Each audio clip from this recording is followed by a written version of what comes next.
आज राज्यसभा से प्रेरित होकर के भाजपा सरकार ने जो ज्यादती इस देश के और उत्तर प्रदेश, विशेष रूप से उत्तर प्रदेश वरिष्ठतम नेता श्री आजम खान साहब के साथ दुर्भावनापूर्ण कार्रवाई की गई, वाकई में वो अत्यंत चिंतनीय है।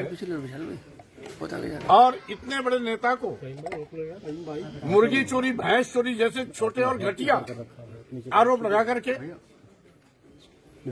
लंबे अंतराल तक जेल की सलाखों में रखा। हम समझते हैं मोबाइल थोड़ा सा इतनी दरिंदगी तो इमरजेंसी में भी किसी नेता के साथ नहीं हुई थी। जो दरिंदगी आजम खान साहब के साथ हुई है, एक तरीके से वो लोकतंत्र पर बदनुमा दाग है। स्वाभाविक रूप से तानाशाही रवैये की शिकार भाजपा सरकार ने आपके साथ भेदभावपूर्ण जो बर्ताव किया है, उसकी जितनी भी निंदा की जाए उतनी कम है। आपके साथ जो जुल्म जाति, अत्याचार, अन्याय हुआ है, सरकार ने बदले की भावना से जो हिंसात्मक कार्य किया है, उसकी मैं घोर निंदा भी करता हूं। और आज की ये मुलाकात विशुद्ध रूप से औपचारिक भेंटवार्ता है, क्योंकि लंबे अंतराल के बाद माननीय न्यायालय द्वारा जमानत पर आप जेल से बाहर आए हैं।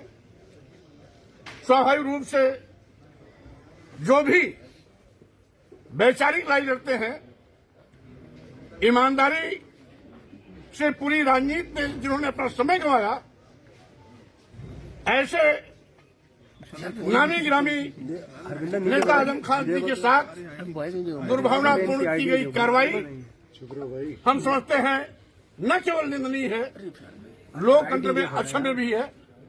इसकी घोर निंदा करता हूं। और साथ ही साथ भाजपा सरकार जो आज बीज बो रही है, जो बदले की भावना से कार्रवाई कर रही है, हम समझते हैं बदले की भावना से कार्रवाई करने का लोकतंत्र में कोई स्थान नहीं है। नई परंपरा भाजपा ने जो डाली है, उसको ये नहीं भूलना चाहिए कि इस परंपरा के शिकार कभी वो भी हो सकते हैं। इसलिए राजनीति विचारधारा की होती है, विचारधारा आधारित राजनीति ही राजनीति कहलाती है। राजनीति में न कोई शत्रु होता है, न कोई मित्र होता है।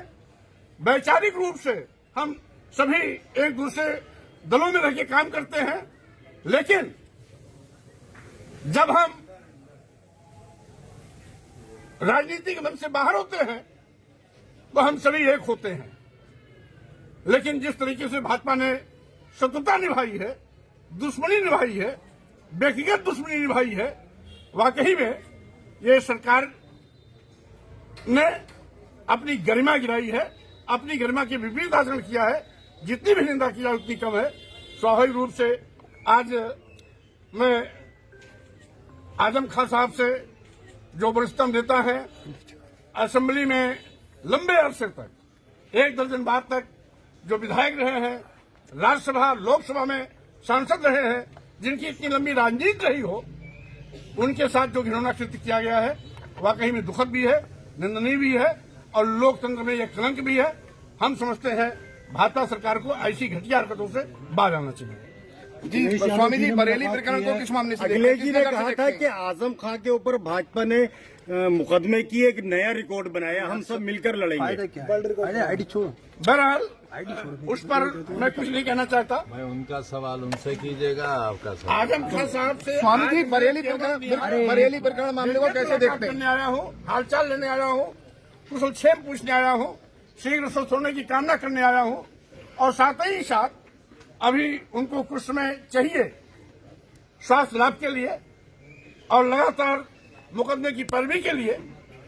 इससे जब उससे मुक्त होंगे तो हम लोग विस्तार से फिर बैठेंगे, फिर से बात भी करेंगे। बरेली घटना पे क्या कहना चाहेंगे? बरेली घटनाओं किस तरह से देखते हैं? बरेली घटना भी सरकार की एक सोची समझी साजिश के तहत, जैसा कि वो हमेशा हिंदू मुस्लिम मस्जिद मंदिर मुद्दा बनाए रखना चाहती है, उसी के तहत भाजपा की साजिश के फलस्वरूप बरेली की घटना में जो भी घटित हुआ है वो भाजपा सरकार की देन है। बुलडोजर कार्रवाई क्योंकि की क्या कहेंगे? अरे बच्चों, अब ये बहुत पुराने सवाल